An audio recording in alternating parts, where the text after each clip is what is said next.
అందరికి వందనాలు. పాస్టర్ గారికి నా వందనాలు. మేము పోయిన సంవత్సరం మిరవ తోట వేసుకున్నాం 3 ఎకరాలు. అన్నయ్య వదిన ప్రార్థనలను బట్టి బాగుంది. కానీ బాగా పూత పట్టి పంటకొచ్చిన ఆ సమయంలో 3 రోజులు తుఫాన్ చెప్పారు. బాగా వర్షానికి ఆ పూత పిందె శుభ్రంగా రాలిపోయింది. కనీసం ఒక 20 క్వింటాల పూత నేల రాలిపోయింది. నేల రాలిపోవటం కాక ఆ చెట్లన్నీ తోటకూర కాడల్లాగా ఏలబడిపోయినాయి. ఎంతో పెట్టుబడి పెట్టాం. ఆ సమయంలో ఏం చేయాలో అర్థం కాలేదు. ఆ పంట అట్లా ఉండేసరికి నాకేం అర్థం కాలేదు. నా భర్త కూడా ఎందుకు ఇలా అయింది అని చాలా బాధపడ్డాం.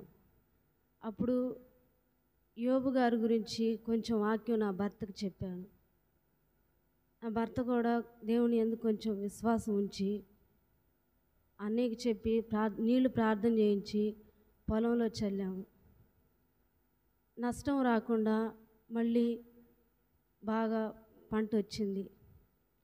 అంత మాత్రమే కాక మిరపకాయలు కోసేటప్పుడు కూలోళ్ళు 60 మంది వచ్చారు. ఆ 60 మందిలో ఒక ఆమెకి పాము కరిసింది.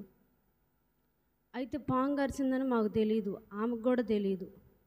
ఆమె 3 రోజులు ఇంటికాడనే ఉంది పాము కాదని. తర్వాత హాస్పిటల్కి వెళ్తే పాము కరిచిందని చెప్పారంట. దేవుడు ఆమె చచ్చిపోకుండా ఆమె ప్రాణాన్ని కాపాడాడు.